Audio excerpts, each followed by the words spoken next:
अगर मेरे विधानसभा क्षेत्र में होता तो मैं यूनिवर्सिटी के कैंपस को हाथ क्या उंगली नहीं ऐसा भी करने देता।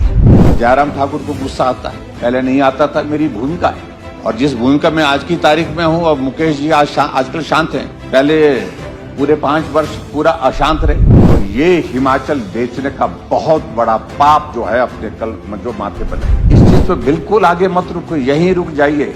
जितना हो गया।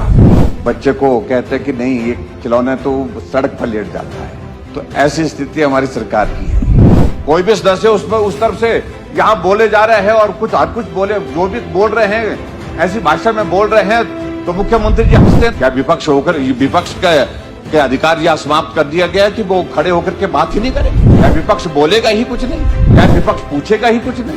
उसके बाद फिर इनका आपने वो वीडियो देख लेना, पूरा सारा हिला हुआ था काम। माननीय अध्यक्ष महोदय, मैंने आज तय किया था कि मैं नहीं बोलूंगा, लेकिन सबकी बात सुनी, जब मुख्यमंत्री जी की बात सुनी तो मुझे बहुत थोड़ा लगा कि बोलना ही चाहिए। जहां तक नियमों की बात है, नियम सबके लिए है और नियम के मुताबिक ये माननीय सदन चलता है और चलना भी चाहिए, नियम के मुताबिक ही चलना चाहिए। लेकिन उसके बावजूद ये बार बार इस प्रकार से कहना है कि जयराम ठाकुर को गुस्सा आता है, पहले नहीं आता था, मेरी भूमिका है। और जिस भूमिका में आज की तारीख में हूँ, अब मुकेश जी आजकल शांत हैं, पहले पूरे 5 वर्ष पूरा अशांत रहे। उस भूमिका के तहत मुझे अपना दायित्व का निर्वहन करना है। प्रदेश के हित के जो जितने भी मसले हैं उन मसलों को उठाना है, और स्वाभाविक रूप से उसमें से ऐसे मसले होंगे जो सत्ता पक्ष के अनुरूप के लिए अनुकूल नहीं होंगे। इसलिए उनको लगता है कि ये क्यों बोल दिया, ये क्यों उठा दिया। मुझे लगता है कि ये सारी चीजों को हमको धैर्य से समझना भी होगा, और इसके समाधान की दृष्टि से जिस प्रकार से आपने कहा कि चलो छोड़ो, आगे बढ़ना चाहिए, मैं उस दिशा में आगे बढ़ करके बात करता हूं।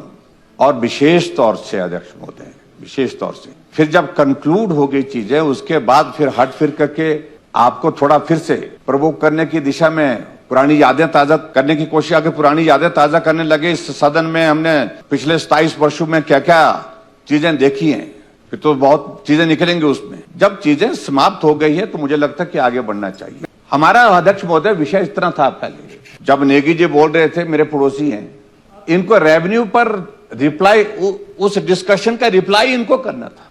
मेरा अभिप्राय यह था कि जब रिप्लाई उन्हें करना है, पूरा जवाब देना है, तो टुकड़ों में क्यों दे रहे हैं? आप जवाब दीजिए, पूरी बात सुन करके दीजिए। लेकिन जैसे मैंने इतने ही कहा था खड़े होकर के कि ये बाद में बोल लेंगे, रणधीर जी ने बात अपनी कही, तो उसके बाद फिर इनका आपने वो वीडियो देख लेना, पूरा सारा हिला हुआ था काम। कुल मिला करके हम भी हैरान हो गए कि ऐसा क्या कर दिया हमने। क्या विपक्ष के अधिकार यह समाप्त कर दिया गया कि वो खड़े होकर के बात ही नहीं करेंगे? क्या विपक्ष बोलेगा ही कुछ नहीं? क्या विपक्ष पूछेगा ही कुछ नहीं? इन सारी चीजों को लेकर के ये बहुत बड़ा प्रश्न है। और इसलिए अध्यक्ष महोदय, ये स्थिति बार बार क्यों आती है, जब माननीय सदन की कार्यवाही से जो है इनके शब्द एक्सपंस करने पड़ते हैं, बार बार करने पड़ते हैं, क्यों आते हैं? कुछ तो गड़बड़ है ना, और उस गड़बड़ में मैं जाना नहीं चाह रहा। लेकिन हम ये संरक्षण चाहते हैं, जब ऐसे हालात बनते हैं तो हालात को संभालने का जिम्मा मुख्यमंत्री जी का होता है और आपका, जिनसे हमें उम्मीद है, जिन पर हमको उम्मीद करनी भी चाहिए। मैं भी 5 वर्ष मुख्यमंत्री रहा, जब ऐसे हालात होते थे यहां सदन के अंदर, मैं अपने सदस्यों को बिठाता था, बैठिए भाई, आप नहीं बोलेंगे। एक बार नहीं, 20 बार ऐसा किया है। मंत्री उठता था, मंत्री को बोलते थे बैठिए आप। लेकिन यहां भी ये परंपरा समाप्त है आज की तारीख में। कोई भी सदस्य उस तरफ से यहां बोले जा रहे हैं और हर कुछ बोले, जो भी बोल रहे हैं ऐसी भाषा में बोल रहे हैं, तो मुख्यमंत्री जी हंसते हैं, तो ये पीड़ा देता है। आखिर सब लोग चुन करके आए यहाँ, दायित्व का फर्क होता है, कभी इधर कभी उधर, ये सारी चीजें चलती रहेंगे, लेकिन स्वाभिमान सबका होता है। इसलिए सदन के नेता होने के नाते मुख्यमंत्री जी को उस वक्त इंटरवीन करना चाहिए था। ये मेरी एक्सपेक्टेशन थी, मेरी एक उम्मीद थी, जिस उम्मीद पर आप नहीं खरे उतरे।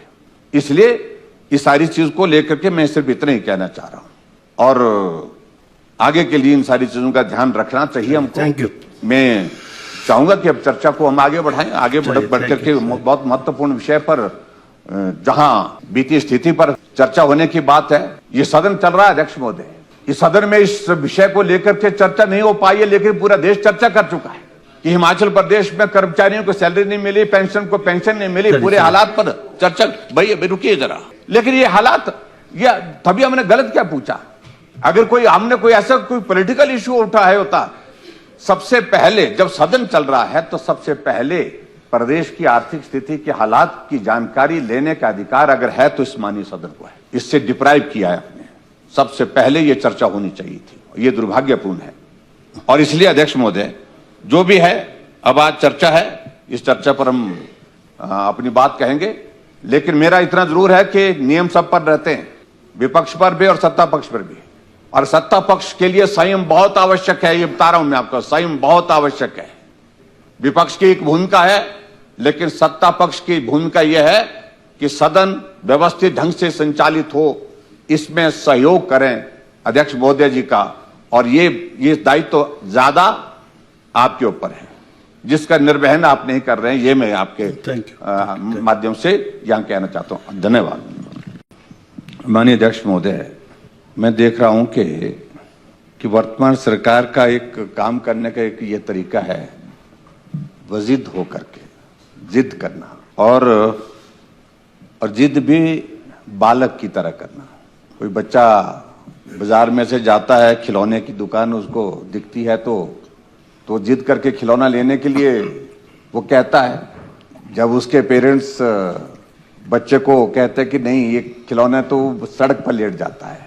तो ऐसी स्थिति हमारी सरकार की है। ये बनी हुई चीज के लिए ऐसा सोचना, नया बनाओ, बड़ा बनाओ, अच्छा बनाओ, भव्य बनाओ, लेकिन बनी हुई चीज को बर्बाद करना, मैं तो बर्बाद ही शब्द कहूंगा इसको, ये अच्छी बात नहीं है। और सही मायने में ये बहुत बड़ी एक त्रुटि रह गई है, बहुत बड़ी गलती रह गई है। ये यूनिवर्सिटी की लैंड यूनिवर्सिटी के नाम होनी चाहिए थी, ये सरकार के नाम पर रखनी नहीं चाहिए थी। यही तो आप पता कर लेना जरा, यही तो दिक्कत है। तभी तो इस डिपार्टमेंट को आप थोड़ा वेरीफाई कर लेना, मुझे बता देना। अध्यक्ष महोदय, हमने भी धर्मशाला में एक ग्लोबल इन्वेस्टर मीट की थी, जिसमें प्रधानमंत्री जी भी आए थे। निश्चित रूप से धर्मशाला, पालमपुर ये ऐसा इलाका है, एक टूरिज्म के लिए बहुत पोटेंशियल, और बहुत सारे लोग जो बाहर से आए थे वो भी इस बात को कह रहे थे घूमने फिरने के बाद कि हमको यहाँ जमीन दीजिए, यहाँ जमीन दीजिए। ये यूनिवर्सिटी वाला प्रस्ताव पहली बार नहीं, ये कई बार हमारे सामने भी कई लोगों ने लगा, हमने 2 टुक शब्दों में मना किया था। आपकी जानकारी के लिए, अब मेरे पास अगर वो कागज होंगे तो मैं बताऊंगा, मैं कोशिश करूंगा। आग्रह किया था यहां दी जाए, लेकिन आप दूसरी जगह क्यों नहीं तलाशते? जमीन आपके पास उपलब्ध है वहां पर, लेकिन यूनिवर्सिटी की ही जमीन क्यों? और दूसरी बात अध्यक्ष महोदय, सबसे इंपॉर्टेंट चीज ये है कि दोनों चीजें, टूरिज्म विलेज और यूनिवर्सिटी, बिल्कुल ये एक दूसरे के साथ कहीं भी कनेक्ट नहीं होते हैं। कॉन्ट्राडिक्टरी है, बहुत कॉन्ट्राडिक्टरी है।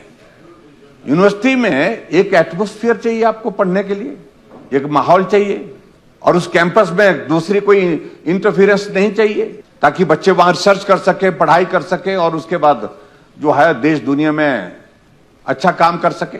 और उसी में ही टूरिज्म विलेज अगर बनाने की बात आती है तो स्वाभाविक रूप से एक्टिविटीज क्या होंगी, वहां टूरिस्ट आएगा, वो अपने आनंद के लिए आएगा, उसे म्यूजिक भी चाहिए, संगीत भी चाहिए, उसके घूमने फिरने के लिए जगह भी चाहिए, उसके लिए उसका जो है अपना जीवन का जो टूरिस्ट पैसा दे करके खर्च करने के लिए आता है, वो अपने स्टाइल से रहता है वहां। उसका खाना पीना रहना सब कुछ अलग तरह का होता है, क्योंकि वो टूरिस्ट के नाते आया होता है, घूमने आया होता है। और एजुकेशन कैंपस के साथ इसका कैसे आप तालमेल बनाए? बनता ही नहीं, बिल्कुल कॉन्ट्रास्ट है, बिल्कुल कॉन्ट्रास्ट है। और इसलिए इस बात को तो सोचना ही पाप है, मैं कह रहा हूं, और पाप ही नहीं, घोर पाप है ये जो होने जा रहे हैं। और दूसरी बात, जहां ऑप्शन दे रहे हैं, हम थोड़ी विरोध कर रहे हैं टूरिज्म को, तो हम अभिनंदन, मैं इस बात को लेकर के इस बात का पक्ष दे रहा हूं कि बहुत बड़ा पोटेंशियल टूरिज्म का हमारे कांगड़ा डिस्ट्रिक्ट में है, पर्टिकुलर पालमपुर में, धर्मशाला में, जितना भी आप कर सकते हैं टूरिज्म के लिए वो करना चाहिए। लेकिन यही करना है, अभी करना है, आज ही करना है, इस जिद को ठीक नहीं मानता मैं, ये नुकसानदायक है। और एजुकेशन खासतौर से, हम तो छोटा सा एक यूनिट हमने दिया था तो यहां नारे लगे थे पूरे कि बेच दिया, हिमाचल पूरा बेच दिया, ऐसा करके जुलूस निकाल करके बाहर निकल गए थे यहां से, सदन से, जबकि हमने कुछ भी नहीं बेचा।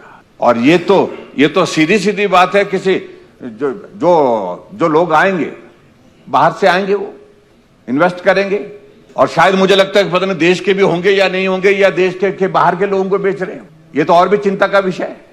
इसलिए अध्यक्ष महोदय ये चीज बिल्कुल करने लायक नहीं है। आप अच्छी जगह तलाश करिए। यहां पर माननीय हमारे विपिन परमार जी सुझाव दे रहे थे, कमलजीत का इन्होंने जिक्र किया, 3000 कनाल के लगभग वहां पर जमीन उनके पास है। आप उसको वर्कआउट करिए, अगर वो जमीन आपको लगती उचित लगी, अच्छा टूरिज्म का वहां पर बनाइए, जो बनाना है। हम भी आएंगे फिर वहां पर थोड़ा, अगर आप वहां पर बना करके तैयार करते हैं हॉलीडेइंग करने के लिए। हाँ, हॉलीडे का नहीं, विधानसभा का सेशन होता तो एक आध दिन घूमने के लिए हम भी जा सकते हैं वहां पर, न हफ्ता भर रह लेंगे। लेकिन यूनिवर्सिटी के कैंपस में, उसी यूनिवर्सिटी के अंदर आपका वेटनरी कॉलेज वहां पर है। प्राकृतिक खेती के लिए हमने जो प्रोजेक्ट शुरू किया वो भी बर्बाद होगा। अब यहां पर मैं तो माननीय विधायक पालमपुर जी की बातों से थोड़ा हैरान हो रहा था। अगर मेरे विधानसभा क्षेत्र में होता तो मैं यूनिवर्सिटी के कैंपस को हाथ क्या उंगली नहीं ऐसा बिन करने देता। और ये बोल रहे हैं कि ये बिल्कुल जस्टिफाइड है और ये करना चाहिए, बिल्कुल करना चाहिए। पीढ़ियां नहीं माफ करेंगी आपको। आप अच्छी जगह ढूंढो, बढ़िया जगह ढूंढो, मदद करो मुख्यमंत्री जी की और जानू जी की भी खास तौर से।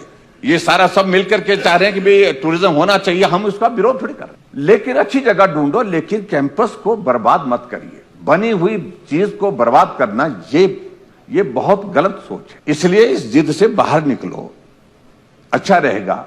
और ये एक बहुत लंबा एक संदेश, बहुत लंबे समय तक संदेश जाएगा कि अगर आपने इस जमीन को इस प्रकार से टूरिज्म विलेज के लिए दे दिया और प्राइवेट जो लोग जो इन्वेस्ट करने के लिए आ रहे हैं, देश के हैं कि विदेश के हैं मुझे नहीं मालूम, और उनके लिए दे दिया, तो ये हिमाचल बेचने का बहुत बड़ा पाप जो है अपने कल जो माथे पर लगेगा। इससे बचिए, मेरा यही कहना है। और मैं उम्मीद करता हूं कि गुड सेंस विल प्रिवेल, अच्छा सोच आएगी। और निश्चित रूप से इस चीज पर बिल्कुल आगे मत रुको, यहीं रुक जाइए। जितना हो गया। आपका भाव हमने समझ लिया। आप टूरिज्म को प्रमोट करने के लिए और जगह तलाशिए और उसमें इस जगह को बिल्कुल भी छोड़ देना चाहिए। ये मेरा अध्यक्ष महोदय निवेदन है।